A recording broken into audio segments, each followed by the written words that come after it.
a sua Bíblia no livro de Apocalipse, capítulo de número 21. Apocalipse, capítulo de número 21.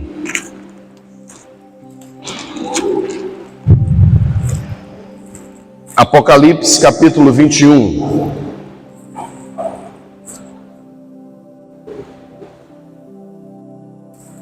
Se você achou, diz amém. Não achar Apocalipse também está ruim, né?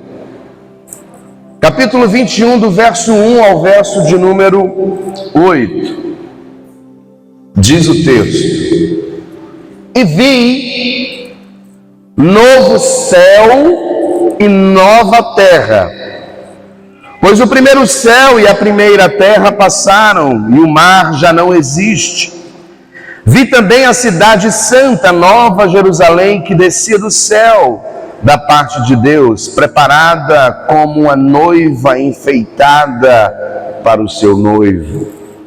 Então ouvi uma voz forte que vinha do trono e dizia: Eis o tabernáculo de Deus com os seres humanos, Deus habitará com eles. Eles serão povo de Deus, e Deus mesmo estará com eles, e será o Deus deles. E lhes enxugará dos olhos toda lágrima, e já não existirá mais a morte. Já não haverá luto, nem pranto, nem dor, porque as primeiras coisas passaram. E aquele que estava sentado no trono disse: Eis que faço nova todas as coisas. E acrescentou: Escreva, porque essas palavras são fiéis e verdadeiras. Disse-me ainda: Tudo está feito. Eu sou o Alfa e o Ômega, o princípio e o fim. Eu a quem tem sede darei de graça da fonte da água da vida. O vencedor herdará estas coisas, e eu serei o Deus dele, e ele será o meu filho. Quanto, porém, aos covardes, aos incrédulos, aos abomináveis, aos assassinos, aos imorais, aos feiticeiros, aos idólatras e a todos os mentirosos, a parte que lhes cabe será no lago que está queimando com fogo e enxofre, a saber, a segunda morte. Só até aí. Amém? Amém, meus irmãos? Palavra de Deus. Qual o tema da mensagem de hoje? Vamos com mais graça? Qual é a sua esperança? Qual tem sido a sua esperança? Não é? Para que nós entendamos um pouco o livro do Apocalipse e desmistificá-lo, porque existe uma má interpretação acerca do livro do Apocalipse e existe também uma má interpretação acerca deste livro. Muitos, ao ler o livro de Apocalipse, ficam um tanto quanto assombrados, porque não entendem algumas coisas, e alguns inventam a interpretação que nada tem a ver com o texto, tá? O apóstolo João, aquele que fora escolhido por Jesus para ser o apóstolo amado, aquele apóstolo que reclinava a sua cabeça no peito de Jesus, aquele apóstolo que Jesus prometera seria o único apóstolo que morreria de morte natural. Todos os demais apóstolos foram martirizados. João morreu de velhice. Mas quando João tem a revelação apocalíptica, ele está preso na ilha de Patmos, uma ilha que ficava isolada e que o Império Romano utilizava para prender todos os malfeitores de Roma. E João está preso na ilha de Patmos por ordem do imperador Domiciano, porque anunciava o reino de Deus. A condenação, a sentença que condenou João, o apóstolo, a ficar preso na ilha de Patmos, a acusação era pregar o evangelho de Jesus Cristo. E dentro desta prisão, dentro desse cenário tenebroso, se você acha que Alcaçuz é horrível, imagine uma prisão no primeiro século, que não existia direitos humanos, que não existia nada nem ninguém acima do imperador. E é nesse ambiente hostil, de dor, de tristeza, de prisão, que o apóstolo João tem a revelação dada por Deus daquilo que aconteceria naquele momento e no futuro. Então, pastor, quer dizer que algumas coisas no Apocalipse já aconteceu? Já. Capítulo 1, 2 e 3 de Apocalipse já se cumpriu, que é referente às 7 igrejas do Apocalipse, as 7 igrejas da Ásia Menor. Aquilo já aconteceu. Mas do capítulo 4 até o 22, João aponta para um futuro que nós ainda não conhecemos. Mas Deus, por nos amar, por ter cuidado da sua igreja, decidiu mostrar ao apóstolo o que iria acontecer com a igreja e com aqueles que decidiram negar a Cristo. Em Apocalipse 17, João é convidado pelo próprio Deus a ver a grande meretriz, a Babilônia, a cidade do pecado. E é importante entendermos que quando João tem a visão da meretriz e da grande Babilônia, não é a igreja católica. Vou repetir, não é a igreja católica. Ponto. Quando João faz menção da grande Babilônia, século I, os cristãos se reportavam ao período da Babilônia antiga, em que o governador Nabucodonosor fez todas as atrocidades possíveis e imagináveis. Foi na Babilônia que o povo judeu ficou preso durante 70 anos e foi corrompido. Então, quando João vê a grande Babilônia, ele vê um governo e não uma igreja. E João começa a registrar tudo aquilo que estava por acontecer.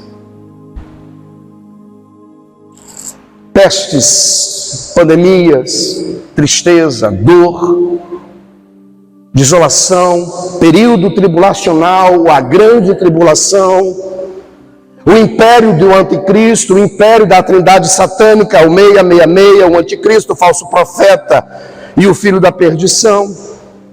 Tudo isso João viu para dizer à igreja: olha, numa linguagem bem jovial, se liga, se mantenha firme naquilo que você crê, naquilo que você defende, se mantenha firme em Jesus, de maneira comportamental e na essência,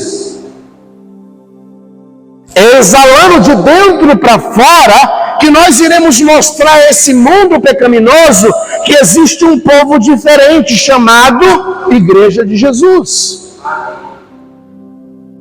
Não é a minha forma de se vestir, não é a minha forma de se comportar na perspectiva religiosa que vai dizer para essa sociedade que existe um Deus que os ama. Mas é a mudança do meu caráter, é a mudança do meu comportamento. Aquilo que outrora fazia, já não faço mais. E esse caos em que nós estamos vivendo foi profetizado por Deus e registrado por João. Porém, todavia, ao final da profecia, Deus permite que João veja qual será o futuro da igreja. E a Bíblia diz que João viu. Ele viu uma cidade diferente. Ele viu um céu diferente. Ele viu um povo diferente. Ele viu um ambiente diferente daquele que ele conhecia. E ele rotula de novo céu e uma nova terra. A esperança para a igreja não está em governos humanos. A esperança da igreja não está na economia mundial. A esperança da igreja está no novo céu e na nova terra. E é nessa esperança que nós devemos nos apegar. Porque se nós continuarmos a nos apegar naquilo que é passageiro, naquilo que é horizontal, nós iremos nos frustrar, se decepcionar. No período eleitoral, meu Deus, eu comentei várias vezes, que loucura foi aquilo. Vota num, vota no outro, mata um, mata outro. Era um negócio de doido.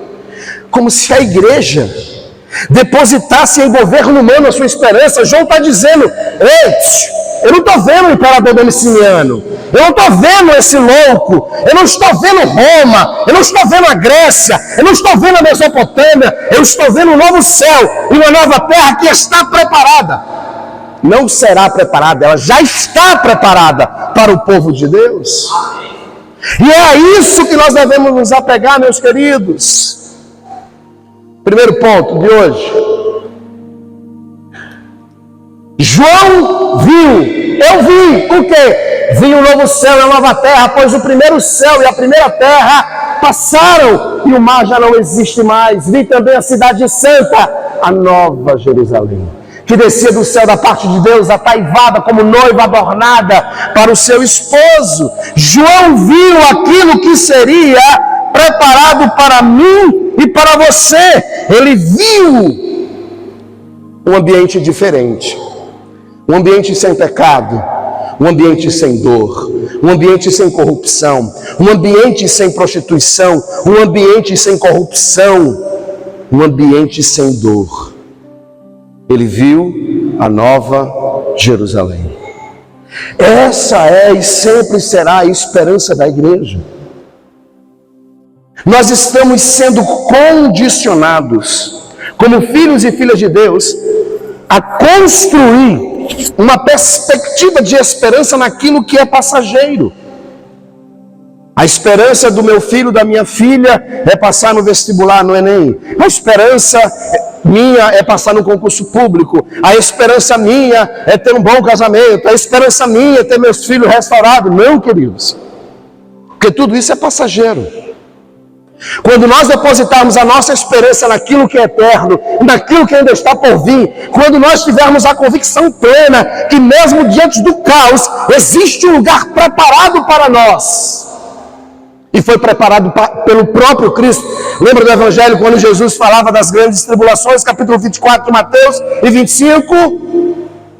O que é que Jesus diz aos seus apóstolos e discípulos? Ele diz, olha, eu vou para um lugar, preparar-vos lugar, porque aonde eu estiver, estarás vós também.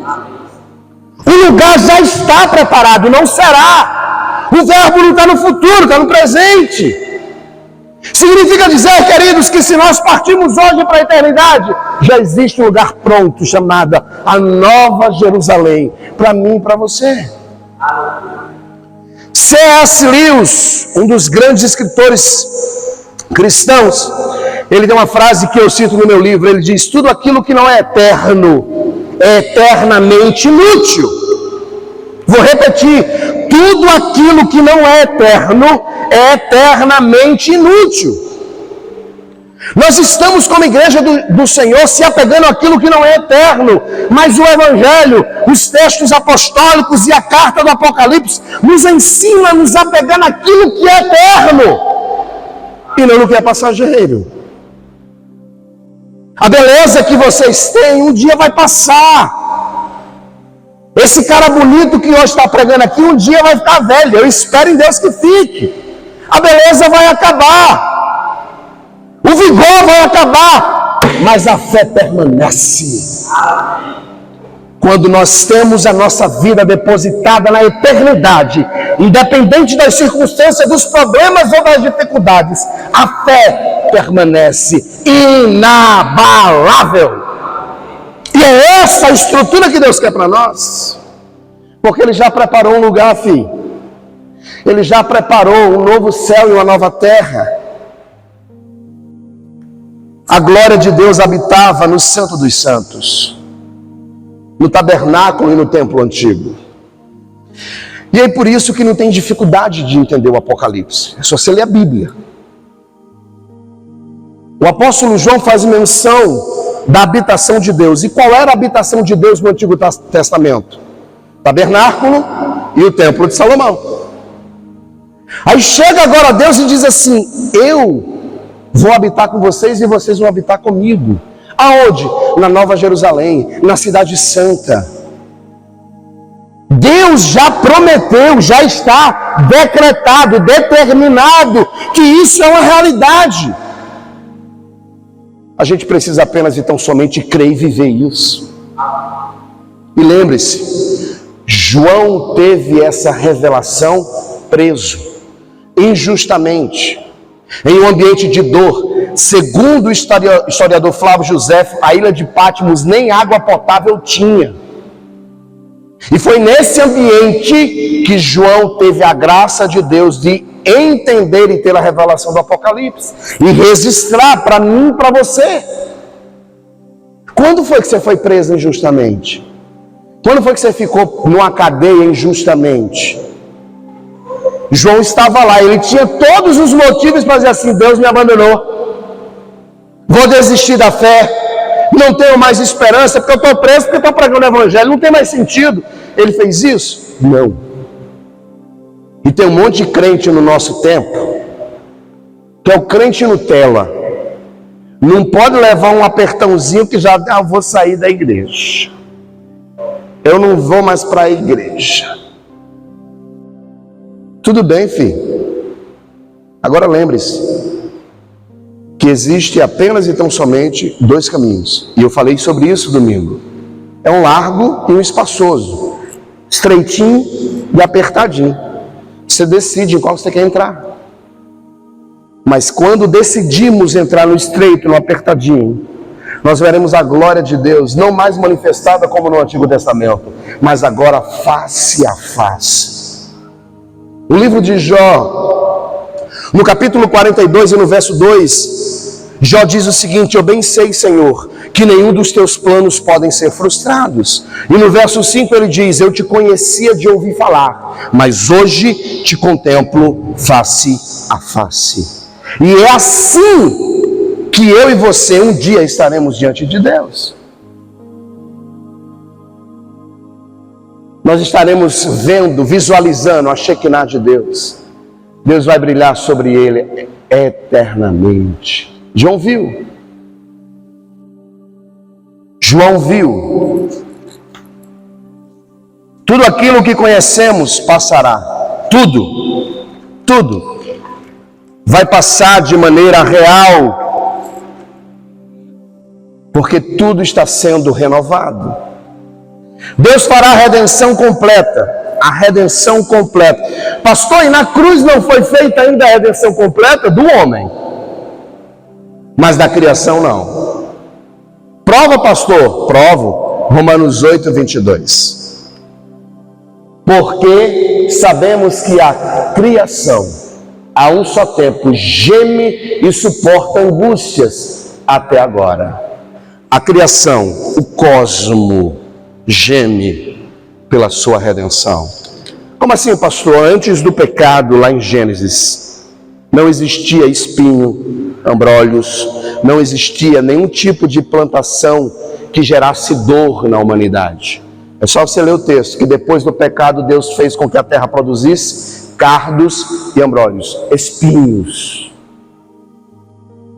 A redenção completa é com o novo céu e com a nova terra. A criação geme, o universo geme por causa do erro do homem. Mas mesmo diante de todas essas dificuldades, Deus já preparou, guarde isso, Ele já preparou a eternidade para a minha e para a sua vida. E é interessante que João faz uma correlação sobre a noiva. Irmãos, vocês têm ideia do que é um casamento para um judeu? É uma festa tão desejada e esperada que é 7 dias ininterrupto de festa. as bodas de Caná da Galileia, capítulo 2 do Evangelho de João, o que é que a mãe de Jesus diz para ele? Acabou o vinho. E aí ele vai lá e faz o milagre da multiplicação, né? Da transformação, aliás. E aí o mestre Sala diz assim: rapaz, vocês guardaram o melhor vinho para o final, porque eram 7 dias. E aí agora chega João e diz assim: olha, a nova Jerusalém, o novo céus, a nova terra é como se fosse um casamento, em que o noivo está radiante pela sua noiva. A noiva, na perspectiva neotestamentária, somos nós, é a igreja. Quem é o noivo? É o Pai, é Jesus. E aí deixa eu abrir um parêntese. De quem é a noiva? De quem é a noiva? De quem é a noiva? De Jesus. Então a noiva tem dono, sim ou não? A noiva tem um dono, sim ou não? Que é Jesus. Ok? Significa dizer que se você amar a igreja mais do que o próprio Cristo, você está cometendo o quê? Adultério. Porque a igreja tem o noivo. Não ame a igreja mais do que Jesus. Você nem consegue fazer isso. O que é que eu estou querendo dizer? Não substitua o tempo que você tem com sua família, o tempo que você tem para proporcionar um ambiente melhor e confortável para sua família, para estar enfurnado dentro de uma igreja de manhã, tarde e de noite. Isso não vai levar você a lugar nenhum. E vai à destruição da sua vida espiritual e de sua família. Precisamos sim se reunir como povo de Deus durante a semana? Sim. Final de semana? Sim. Mas todos os dias, substituindo momentos com sua família para estar aqui em atividades da igreja. Por isso que, como pastor, eu nunca permiti que tivesse mais de 2 atividades por semana na igreja. Tem um pequeno grupo de jovens na quinta. Os jovens se reúnem para falar de Jesus, para falar sobre tudo. Vai ter dos homens, das mulheres. Mas aqui na igreja é sábado, escola bíblica e domingo culto. Porque se você quiser ser um bom cristão, eu julgo ser suficiente. Porque tem redes sociais hoje, tem tudo que pode lhe mover a conhecer mais de Deus. E quantas pessoas não estão amando a igreja que já tem seu noivo? Cuidado. Cuidado. Nós somos a igreja, nós temos um dono, que é Cristo. E Ele fez questão de preparar um lugar especial para nós. A minha mensagem hoje, querido, é para que vocês tenham convicção para onde vão. Qual é a tua esperança? Segundo, eu ouvi, verso 3 e 4, então ouvi grande voz vindo do trono, dizendo: eis o tabernáculo de Deus com os homens, Deus habitará com eles, e eles serão povo de Deus, e Deus mesmo estará com eles, e lhes enxugará dos olhos toda lágrima, e a morte já não existirá. Já não haverá luto, nem pranto, nem dor, porque as primeiras coisas passaram. Quem gerou todas essas dores? O pecado do homem. No novo céu e na nova terra, diz o apóstolo Paulo em 1 Tessalonicenses 4,16, e nós, os que estivermos vivos, seremos arrebatados e transformados em corpos incorruptíveis ao encontro do Mestre. A retirada do pecado será definitiva. Por isso que não haverá mais dor, não haverá mais luto, não haverá mais tristeza, não haverá mais choro, lágrimas de dor. O próprio Deus enxugará de nós todas as lágrimas, porque lá nós estaremos para sempre com Ele, vivendo de maneira plena, vivendo a alegria do Senhor em abundância. Nós estamos acostumados a viver nesse mecanismo horizontal em que fora estabelecida pela sociedade. A igreja abraçou isso, irmãos. Nós abraçamos a secularização, nós abraçamos aquilo que o sistema pecaminoso social tem implantado, e nós estamos abraçando de maneira inconsciente. Porque quando nós falamos de eternidade, de Apocalipse, não há mais aquela preocupação na igreja. Eu lembro-me que minha primeira mensagem no livro do Apocalipse, já tem quase 20 anos, as pessoas ficavam com os olhos regalados, com medo. Hoje já não tem mais esse impacto, porque a igreja ela foi sendo corrompida de maneira gradativa. E hoje a nossa preocupação, na sua grande maioria, não é mais agradar a Deus e viver convicto de uma eternidade com Cristo, mas é agradar algum grupo social, agradar alguns familiares, agradar alguns grupos de escola, de faculdade, mas a gente tem colocado Deus em segundo plano e nós não temos percebido. Está na hora de nós mudarmos essa realidade e voltar a crer na eternidade. Deixa eu lhe fazer uma pergunta e sejam bastante sinceros. Quem aqui ainda não tem certeza para onde vai depois que a morte lhe alcançar? Quem aqui não tem essa certeza? Pastor, se eu morresse hoje, eu tenho convicção que eu estaria nos braços do Senhor. Pastor, eu não sei. Se você não sabe e se considera um cristão, creia nessa mensagem, porque Cristo já preparou um lugar para nós. Existe um ambiente de eternidade que vai ser guardado para mim e para você. Porque se você crer como os filósofos ateus que a gente encerra a existência no túmulo, tudo bem, sem crise. Eu não brigo com ninguém por causa disso. Eu só digo a você e repito a aposta de Blaise Pascal, cientista. Em miúdos ele diz: quando você crer e acredita que nada existe após a morte, é o mesmo que fazer uma aposta na Mega Sena. Qual o problema? É que você só vai saber se você ganhou a aposta ou perdeu depois que morrer. E a pergunta que lhe faço é: e se o inferno existir? E você perder a aposta? Não tem mais jeito.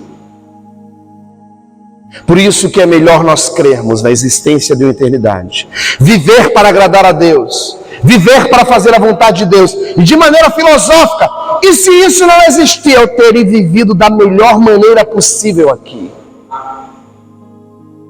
E se existir, além de viver da melhor maneira possível, eu estarei guardado para sempre com o meu Senhor e Salvador Jesus Cristo. João ouviu isso do próprio Deus. A dor que hoje você sente, nunca mais voltará a sentir. A tristeza que vez por outra nós sentimos, nunca mais voltaremos a sentir. O medo que nós sentimos vez por outra, nunca mais voltaremos a sentir. Por quê? Porque estaremos na presença do Senhor 24 horas por dia. E a Bíblia diz que na presença do Senhor há abundância de alegria. João viu e ouviu. João ouviu a voz de Deus, foi ouvida a voz de Deus. Ele mesmo diz que habitará conosco para sempre, nós seremos chamados por Ele de filhos. A comunhão perfeita será uma realidade, por essa comunhão perfeita ser uma realidade, não haverá mais morte, dor, pranto, luto, lágrimas. Isso não vai mais existir. Esses sentimentos nós não sentiremos nunca mais. A sua esperança é essa.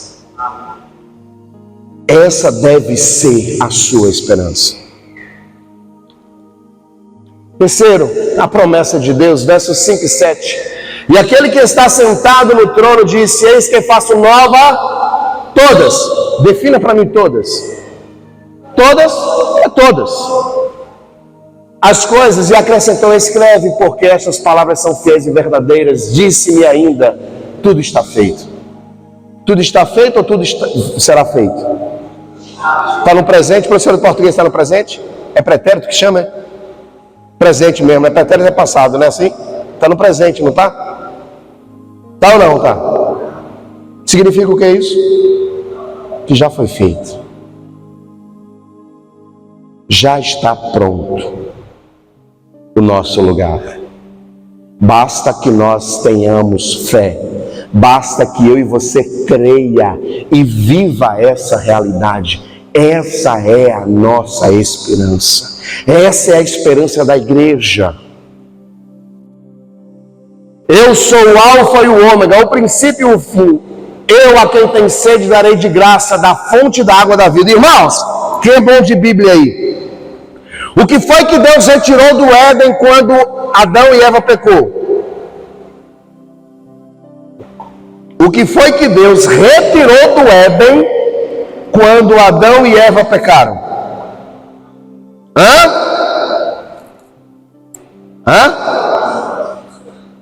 Mas ele tirou um negócio lá.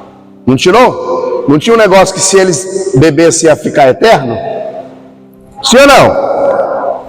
Vocês não estão lendo Bíblia não, hein? Onde é que ela está? No novo céu e na nova terra. Foi retirada do Éden e colocada na eternidade.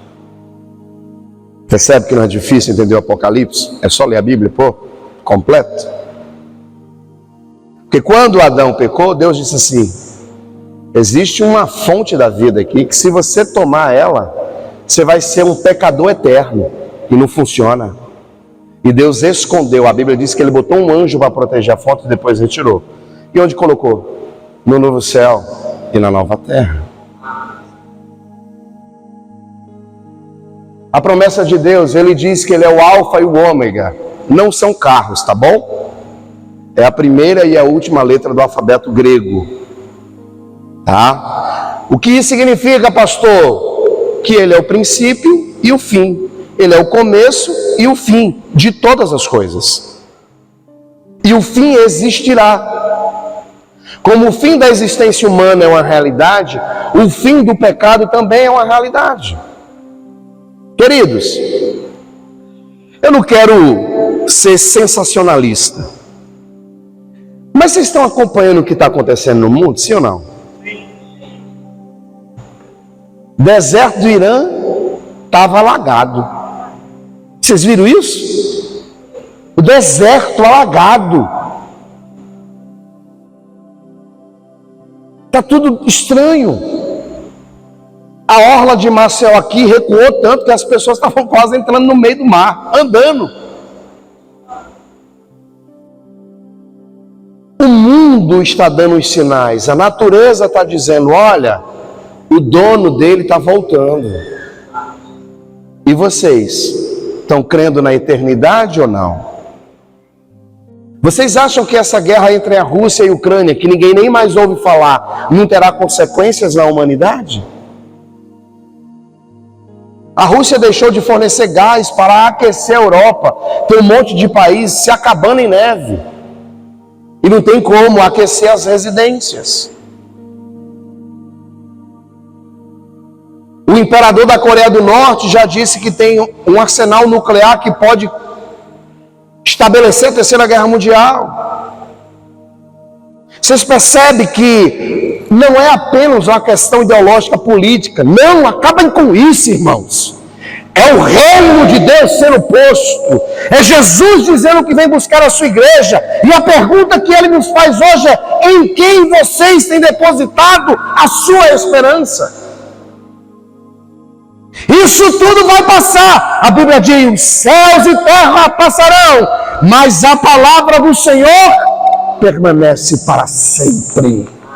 Essa mensagem terá que ser cumprida, nem que para isso Deus abra os céus e derrame o seu furor e a sua ira. Qual tem sido a tua esperança?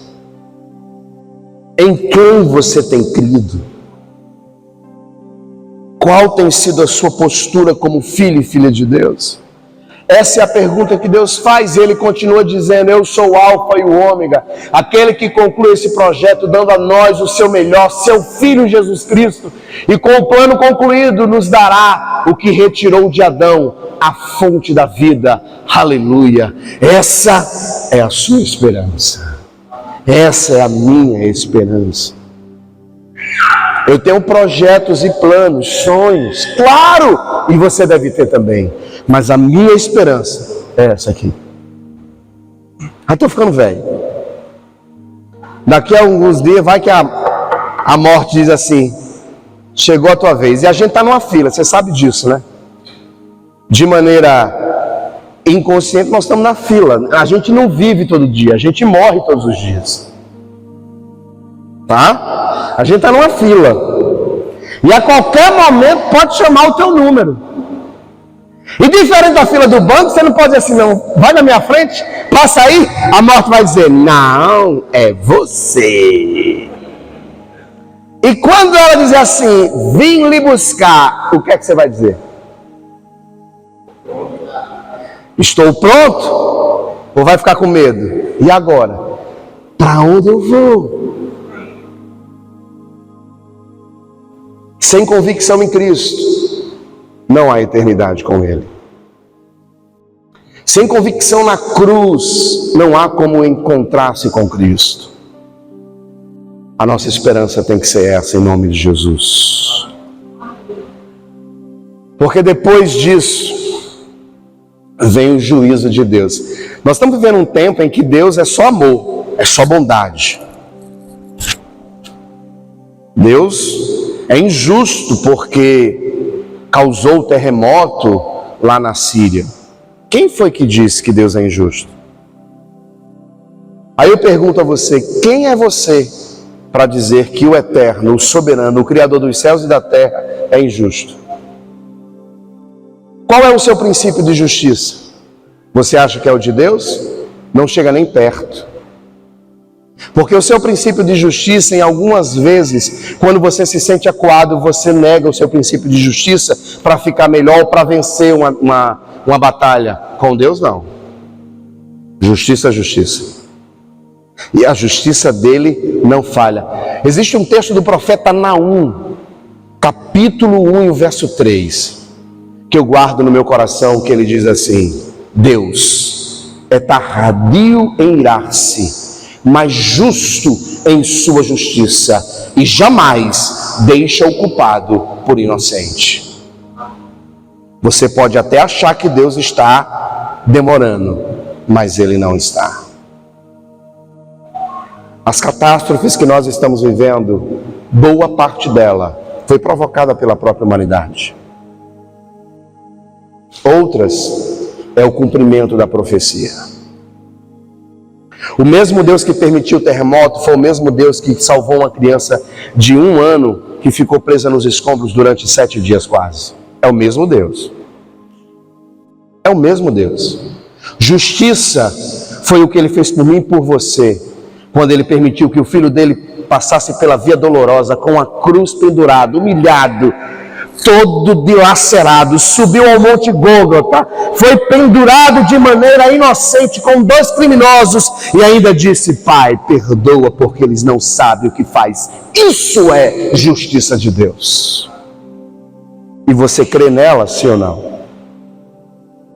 O juízo de Deus, verso 8: quanto, porém, aos... Vamos juntos para você gravar no seu coração? Primeiro, segundo, terceiro, quarto, quinto, sexto, sétimo, oitavo. Lembra que eu falei domingo?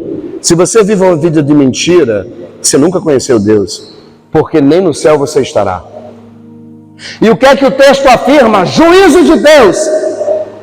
A parte que lhes cabe será no lago que arde com fogo e enxofre, a saber, a segunda morte. Em que lado você está? Essa é uma pergunta. Pastor, eu não sou feiticeiro, ok, mas talvez seja alguém covarde, talvez seja alguém incrédulo. E lembra o que eu falei domingo? Domingo, a gente às vezes rotula pecadinho, pecadão. A pancada aqui é igual para tudinho. Em quem ou em qual classe você está? Daqueles que estarão com Cristo e verão a eternidade com Ele, ou com essa classe? Pastor, mas eu estou vindo à igreja. Se for incrédulo, vai para o inferno do mesmo jeito. Pastor, eu venho à igreja todo domingo, mas se for idólatra também. Pastor, eu venho à igreja todo domingo, mas é mentiroso? Não, é depois. E tem gente que é tão mentiroso que acredita na sua própria mentira. Vocês sabiam disso? Esses nunca viram Deus. Aí sabe aquele negócio? Veja o quanto o famoso jeitinho brasileiro infectou a igreja. Mas é só um pecadinho. E tem pecadinho na Bíblia? Tem? Eu nunca vi, não. Eu vi pecado. Deus não abre concessão. Nunca esqueça disso. Deus não abre concessão. Esse é o juiz de Deus, o mesmo Deus que arquitetou o plano para a perfeita comunhão, produziu o seu juízo contra todos os que rejeitaram o seu maior presente para a humanidade, seu Filho, Jesus Cristo. Ao negar Cristo, você está fora da Nova Jerusalém. Você está fora da eternidade. Você já confessou Cristo como Senhor e Salvador da sua vida, sim ou não? Levanta a mão assim, quem tem convicção que aceitou Jesus como seu suficiente Salvador. Amém. Se há dúvidas, que você quebre hoje em nome de Jesus. Pastor, eu aceitei Jesus. Amém. Eu tenho convicção disso. Amém. Lembre-se, quem é salvo em Cristo vive uma vida de quem é. Eu não aceitei Jesus e continuo vivendo tudo que não presta. Não. Quem é salvo exala frutos de salvação. Gálatas capítulo 5, a partir do verso 19, vai falar sobre isso. Os frutos da carne e os frutos do... Os frutos da carne são avareza, impureza, lascívia, corrupção, e aí vai. E aí Paulo diz assim, os de tais não é o reino. E os frutos do Espírito, longanimidade, benignidade, mansidão, domínio próprio, contra essas coisas não há lei. Perceba que existem os frutos que serão exalados do nosso comportamento. E a pergunta é, qual é? Ou quais são? E concluo, queridos, dizendo, a sua esperança é essa, de ter a perfeita comunhão com o seu Deus e viver uma eternidade em sua presença. Pense nisso, viva isso, tenha convicção disso. Um dia, toda dor, toda tristeza será eliminada. E eu creio plenamente nisso que acabei de ministrar. Tenho convicção plena que o Senhor já preparou um lugar para mim e para vocês. Você crê nisso? Deposite a sua esperança nessa mensagem. Em nome de Cristo. Amém?